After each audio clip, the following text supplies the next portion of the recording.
Hey YouTube, Mochismo Eugene, another video from Exit Strategy. Welcome.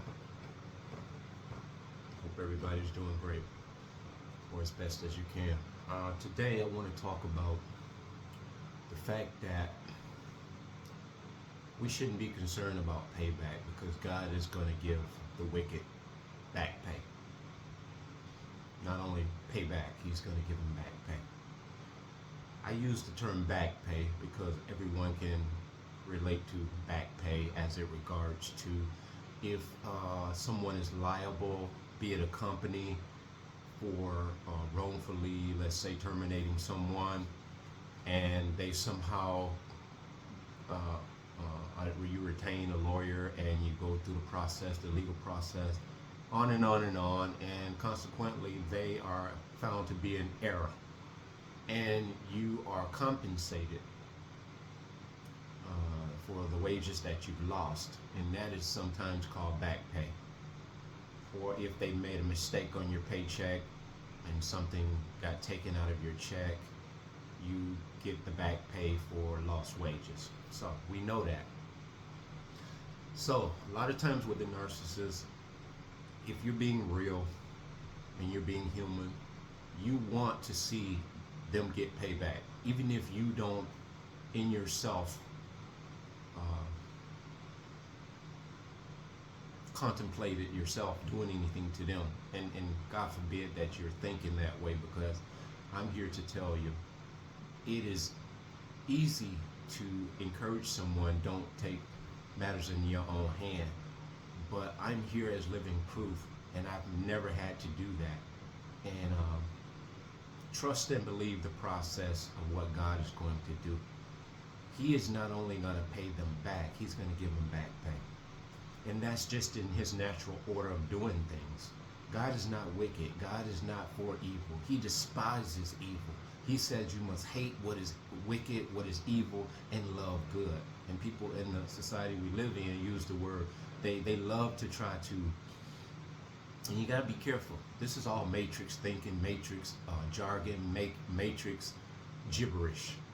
Oh, hate is such a strong word. I'd like to meet the person who made that statement or penned that remark. Hate is such a strong word.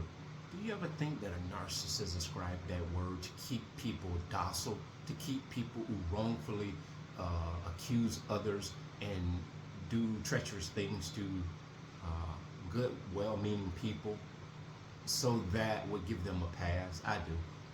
So I'm going to read a scripture for you guys, and all of you guys who don't embrace the Bible, that's fine and well, and I respect you nonetheless.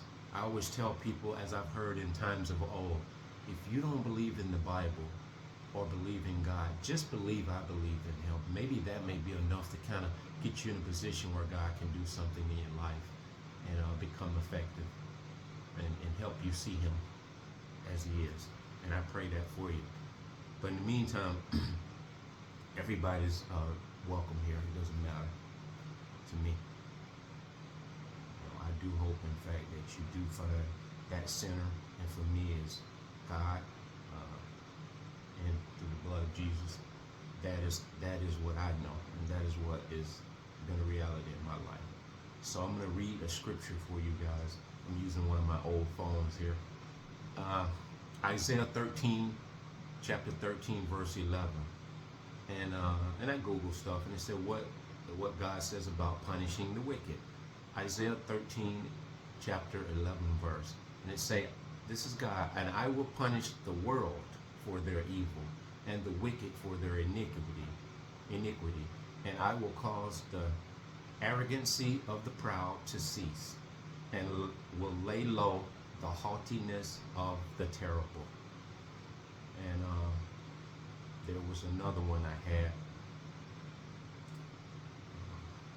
but that one should be sufficient. So I'm going to read it again. Isaiah chapter 13, verse 11. And I will punish the world for their evil. And this doesn't really this is not exclusive to the narcissist, by the way. And it say, I will punish the world for their evil. And is evil doing a bad thing in your life or doing a bad thing to someone? I would believe doing evil is something that you do to someone or something with a wicked, premeditated, dark conscience. That is evil. That's not just a sin. That supersedes a sin. A sin, sometimes you can commit a sin of omission, doing the thing that you, not doing the thing that you should do in the eyes of God. So evil is just, that's an extreme darkness. So he said, and I will punish the world for their evil and the wicked for their iniquity. Again, the evil is the wicked. You got evil intentions, evil agendas. Everybody doesn't think that way. And it say, I will cause the arrogancy. Now he's talking about arrogant people who are proud, prideful. What is the narcissist? They're proud, they're egocentric, they're arrogant. There are a lot of things that you and I actually have adopted in our life through the course of life, because that's what I've always said. The narcissist is training the good by way of God's definition. And he said there's none good, for all deserve death. That's what the scripture said. But God sees the good in you. And because of him, you are made good. So that's what I'm referring to. A lot of us don't wake up with the evil intentions of hurting anyone or taking someone down. We don't even wake up with thoughts like that in our mind. We want to build, not destroy. So that is what it's referring to when he talks about the, not to get off track. I'm just kind of trying to elaborate on this for you guys. And he said, I will cause the arrogancy of the proud to cease, and will lay low the haughtiness of the terrible. There's something else that God says about the pride and the proud. Taking pride in your work, that's a different way of using pride. And a lot of people say when the word pride is being used, you have to understand and not take things out of context, first of all. But God said he said pride comes before a fall. And that is a pride that some of us cannot even connect with. That is a pride that doesn't think they need anyone, doesn't think they can listen to anyone, doesn't think that anyone else can give them any kind of solid answers. And be mindful of that too. Don't take information from any and everybody, but be open and listen and hear people say what they have to say. You don't want to become offense to people just because you're giving them an impression that you're closed-minded. Give them the respect and believing that what they say is respected. You may not embrace it, but hear them out. So this is what God is going to do with the evil and the wicked and the pride and the arrogance. Now, we know one entity that has all of those rolled up into one, not just one of those few. He has all of those and more. So why get overly concerned about what the narcissist needs to suffer as a result of what they took you through? I, like a lot of other content creators here, we've said what you went through with the narcissist actually enlightened you. You wouldn't have been awakened if you hadn't met the narcissist. We would still be asleep. And not only did the narcissist wake us up to an entity that we didn't know exists. We read about Jezebel's spirit. We were taught that in the church. But even people in the church don't know about a narcissist, aka Jezebel. That is fine-tuning what Jezebel looks like. Being awakened has put a face on Jezebel. So, you were awakened by the narcissist experience. So it was a blessing in disguise. If you don't have anything but that fact right there to latch on to, although you can look at your health, your finances, your friend circle, all of these things may have dissipated and went up in a puff of smoke, and you're all alone. You don't have anyone that you had in your life before that you believe were of any real meaning for you. Those things that are loosed in earth will be loosed in heaven. Those things that you hold on to in this earth, you will have to relinquish them at some point in your life or in the life after. And they did you a favor in that respect too, the narcissist, by them smearing you and moving all these people in your life around. They actually separated the wheat from the chaff. They did the gold test for you. When the heat got too hot, those friends around you that heard and surmised and believed and got hoodwinked into what the narcissist said to them about you, count that as a blessing, because guess what? You don't need a lot of people around you in this critical stage of your awakening and your healing. You need that solitude and that isolation to form your own independent thinking, your own independent critical thinking, and to form your own insight so you can view things from where you're at without, meaning outside of you. You can see, you can scan life and come to your own resolution, your own conclusion of what you see, without it being impeded by other people's opinion or perspectives. Now here you can take perspectives, because they're more than perspectives, they're experiences that you and I have all shared at one point or another, and some of them are new to you. But nonetheless, this is wholesome insight. This is wholesome perspectives. What we are here to do is to elevate each and every one of you all. We want everyone to grow because we're growing. And this is a very exciting moment in my life, because guess what? My life has a very fresh new meaning. I really wake up every day understanding that, man, we all think we know we have a purpose in this life, but we're always wondering what that purpose is. This is it. And if you're listening to this video, this is your purpose, man. Your purpose is to be listening to me so you can get strength and go and do something great for the world, thereby pleasing God and making yourself be at peace. Because it's not all about the doing as far as the eye can see. Sometimes it's the doing, just your existence, just your presence in someone's life blesses someone. Believe me when I tell you, man, when we walk in a room, you know we change the whole atmosphere of that room. And you know what impact me the most when I meet people? Because contrary to popular belief, man, I mean, and I told you guys I was shy and I stuttered when I was young. And really bad, really bad. It was terrible. And so, and I see sitcoms and I see comedians who mock people who stutter. And it's something to be said about that too. But it is comical, you know, to hear someone stutter. But to the degree that we think that is laughing matter, I mean, you know, that's the verdict is out on that. But I don't have a problem with it myself personally, but I don't do it.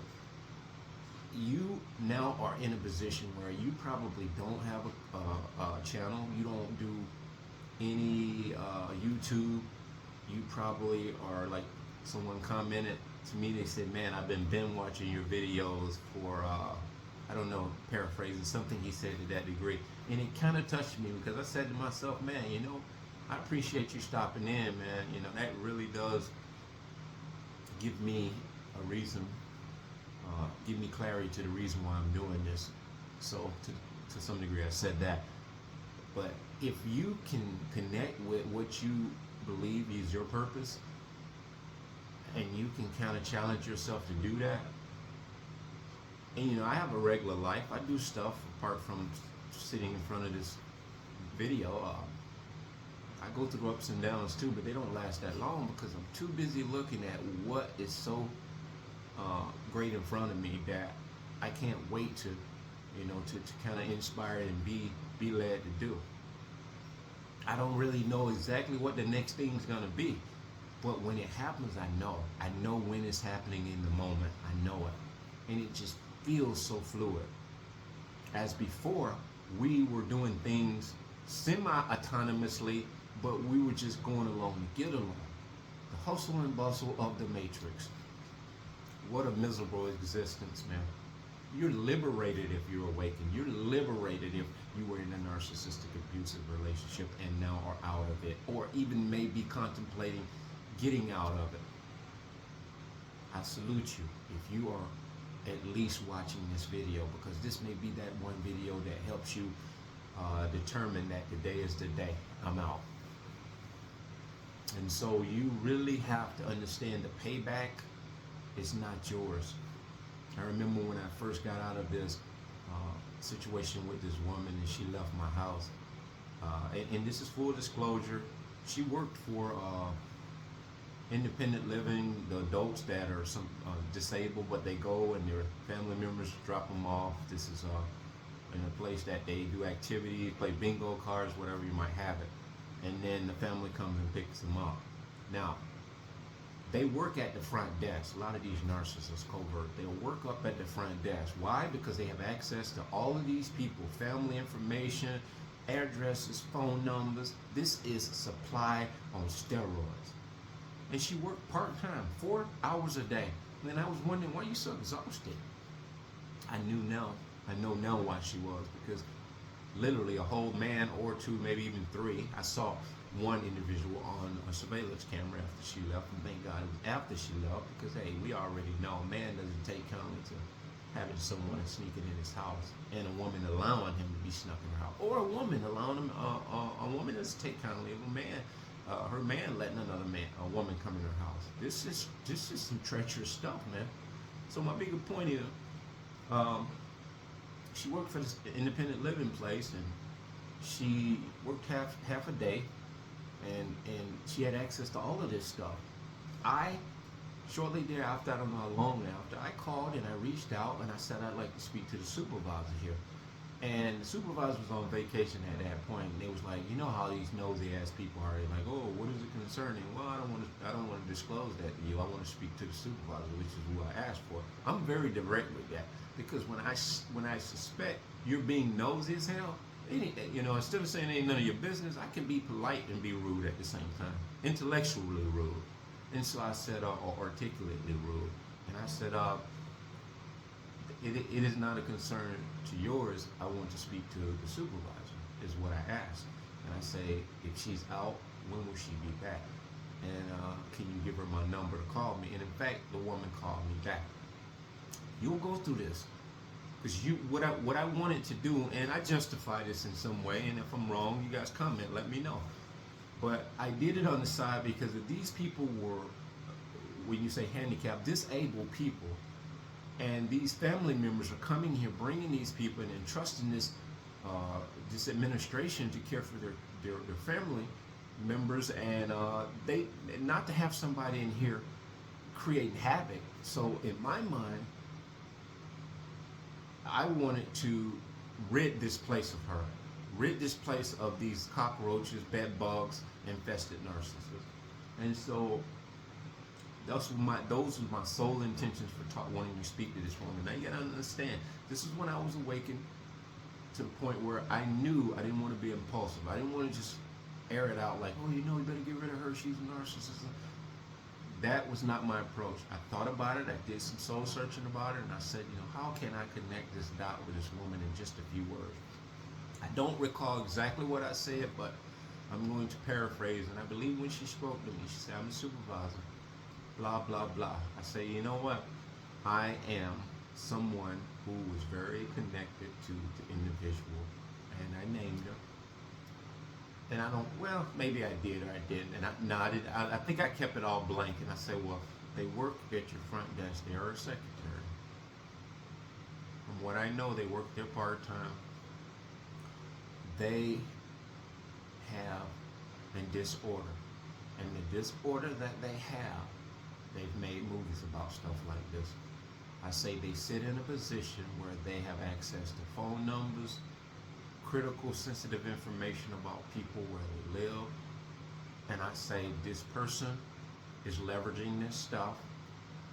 She's probably doing everything from reaching out to some of these family members, be it the males. She's probably creating havoc in someone's life. And I also mentioned an incident where this wife narcissist I married, she came home one day telling me essentially there was a woman there that's always having coming there with like a bruised arm, black eye, whatever. And she said she believes the husband is abusing her, but the woman is not telling anybody. My dumb ass, I'm like, man, we really need to And I think we got on the phone. I got on the phone and speakerphone, and this idiot was sitting next to me, and I spoke to someone there, and I just kind of nonchalantly say, this is an anonymous call. We're calling out of a concern for one of your employees. It's been brought to my attention that they have bruises and black eyes and different things, and I just wanted to know if you guys were aware that this could possibly be an abusive situation. Of course, you know they want names. I don't want to give you my name. It's anonymous. So that being the case, I let it go, and then later on, some weeks later, asked her about what is going on with that person you told me. She said, well, I think she said she doesn't work there any longer. And now being awakened, I think to myself, did this narcissist get this woman fired, or the pressure of this woman being interrogated by the staff there in a meaningful way, because they're looking at things on her, and she probably just covered this stuff up and only showed it to the narcissist's wife out there in discretion and in confidence, and she goes around and gets me to call and rat this woman out. You see how that dynamics works? See, when you're awake and you can rewind this tape, and you're like doing stuff in hindsight, and I'm like, this probably may or may not have even happened, and if it did, the girl might have bumped her arm on the chair at work, or bruises easy, and I'm up there telling these people, I'm sending them on a wild goose chase. It's up to discretion, who knows? But she said the girl don't work there no more. I think the guy made her quit. They always lying to you and feeding you a bunch of bull, because they need a story. And so I told that supervisor, back to this initial conversation about when I called that supervisor, she returned my call. I said, this individual will destroy this company, and she is no good. She is poison. And I say, I experienced this firsthand. I say, she's lying on people there at that job. I say, these people are very deceitful, and they're very deceptive. And I say, I cannot connect the dots to you to what exactly this disorder is. I say, but it's centered on attention. Now, I described to her a narcissist, short of using the word narcissist, because this is what I found in society. When you say someone's a narcissist and that word's just thrown out in the air, people go ahead on, and they could be eating a burger and fries. They don't even pump their brakes. They're like, yeah, I heard about them selfish people. They have no clue. Because if they knew, if I had said that boss you work for is a narcissist, if you really knew, and you described to me that person was causing you unneeded distress at your job, in that respect, you would leave that job immediately. But most often we wouldn't. Because we think we need to form a strategy to get to leave. We need to wait for the appropriate time. I need to catch up on my bills. Okay, I get it. But don't let that linger. Don't let yourself get caught up on those bills and not quit and not move along. If you haggle, who knows what's on the other side of that? You have to find an opportunity to jump that ship.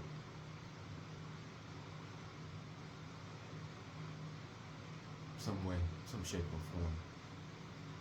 And I want to give a shout out to my bro Denzel Moss for shooting a shout out to me and encouraging you guys to come to my channel. And you're always welcome here to listen to what I have to say. I mean, some of it may not even make sense, but I'm going to keep spitting this knowledge and this insight that I have, because I know what I'm seeing and what I'm saying, it connects. It connects to me because I listen to videos and I hear people talking, and it readily connects with me. This is not a made-up situation. Anything that you can envision happening in your life by way of a narcissist, they have done it or going to do it, or in the have done it or going to do it. There's no other way to say it. So don't look on repaying. And I was talking about that story as a reference to repaying.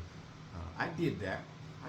Probably not justifiable, but I did it for the intentions that I just described. But since then, I found it just appropriate just to see the thing unfolding, and if God leads me to form a strategy to get that person moved around or to bring awareness, enlightenment to people who are victimized by these people, I do that. But I don't go over and beyond to do needless things that I believe are going to get that narcissist guy, because the repayment is not mine. They're already paying for what they've done to people by way of deserting their true self. That's a living death sentence right there. So that being said, guys, be very blessed.